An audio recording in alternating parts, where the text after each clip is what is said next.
What's up, Guardians? Welcome to episode 2 on my tutorial on how to snipe in Destiny. You'll see bits from that 50 kill game in here. First thing I want to talk about though is counter sniping. This is a big part. So here I'm caught with my pants down. I see the flare from his scope, so I want him to miss. So I actually slide and duck underneath his round to cause him to miss. It disorients him long enough that I can get on my feet, scope in, and get the headshot pretty easily. And then he goes and self-reses, which is not necessarily a good call given his environment. Now here's another instance where I see the sight of another sniper and I want him to miss because he got the drop on me. So I actually use my vertical space again, but in the opposite direction. To disorient him, I jump up and over his firing line so that I can sort of have the advantage, and it causes him to have to try to rethink or reorient how he's going to handle the situation. Another way that you want to deter counter sniping is actually making them feel unsafe in the areas where they like to snipe. So here you see I actually pushed up and I'm kind of hanging out in this choke point right here where they like to snipe from, and I'm making this area feel unsafe. So that guy actually was one of the snipers. So, and you'll see it again here in this bit where I'm going to start back here on our end of this long sniping alley. I'm going to get a couple of kills, but as I'm killing, I'm going to continue to walk forward and push up. That's because I'm trying to make this spot where they snipe from, I'm trying to make it feel really unsafe.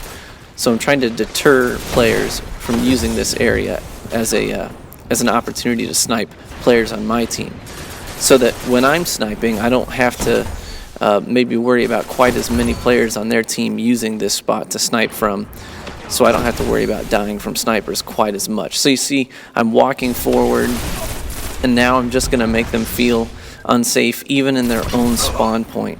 So I'm in this area where they like to snipe from, but I'm going to go ahead and say that's not good enough. I'm going to push forward even further, and I'm going to get a few kills in their spawn location and then just bug out, because I don't actually want to flip the spawns, but I do want to make them feel unsafe.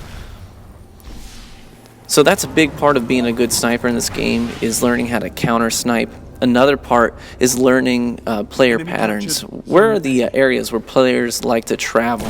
So here there's always 1 or 2 or even 3 or 4 players that charge the Bravo flag on Skyshock. So I'm actually kind of watching these 2 alleyways and checking my radar so that I can capture B and defend against any others who are trying to come at it. Again, just knowing how players travel the maps is a big part of being a good sniper. So players often take the road that is the quickest for them to get around or to get into the middle of the map. And so on Pantheon, it's faster just to take this from this standpoint, the left side of the map. It's faster to take these alleyways where they're gathering right here in this clip. So that's where I'm going to focus my fire. But that doesn't necessarily mean that players won't come from your flanks, and we'll talk about that in a bit. But then here on Cauldron, you've got doorways. Doorways are very easy choke points, so you want to have your sniper kind of trained on the doorways.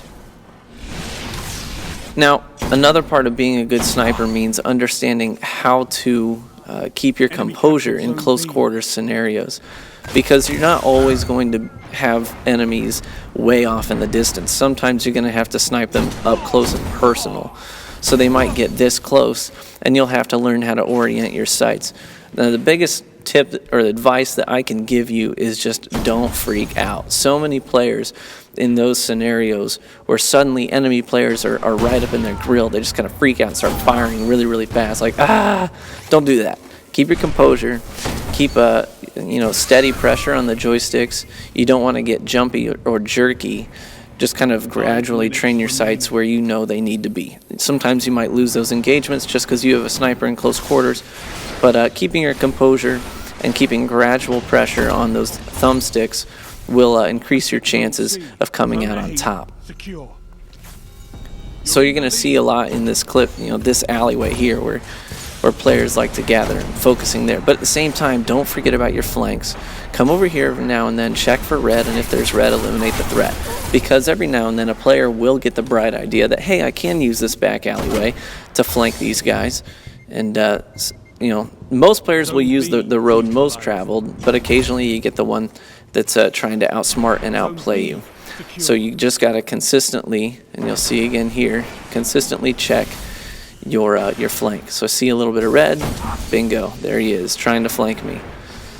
And then here you'll see trying to use some sniper locations that people don't necessarily think of. I'm shooting through the waterfall, but then I'm also trying to cover my escape. I pull a player back, and then he probably still thought I was running in the opposite direction, so he was caught mid-sprint, so I had the upper hand there. And again, I'm looking down this alleyway, but don't forget about your flanks. Sure enough, this guy is going to try and come up from the side there, from cliff side, so you got to be mindful of that.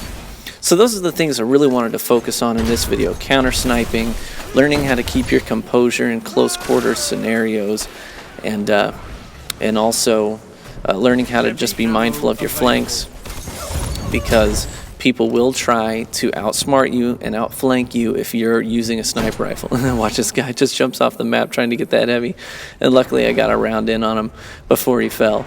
So if you haven't seen episode 1, go ahead and check that out, because this isn't an exhaustive tutorial video. There's plenty of things that go into being a good sniper in this game. So I'm covering it in a series of episodes, so go ahead and go back and check out episode 1 if you haven't already done so. I cover some other aspects of sniping in that video. And again, you'll see here, I was sniping towards those doorways, but I didn't want to forget about my flank, so I checked this area as well, and that's a common spawn location as well for enemies. And so you see again here, just knowing where players tend to spawn, where they congregate, how they travel the maps, made for a good easy triple kill there, because I was mindful of that spawn location when the enemy team has the A objective. And getting a quick snipe there, and they did end up cutting my streak short there. But only so much you can do when they're point blank range with a sniper or with a shotgun on you. So and again here, just using these doorways as choke points. You always want to be mindful of where the choke points on the map are, because those are the easiest ways to get sniper kills in this game. And then even on the opposite side of that same door, kind of looking in, because players like to congregate obviously in the very center of the map on the B location, and it makes for an easy triple kill here as well.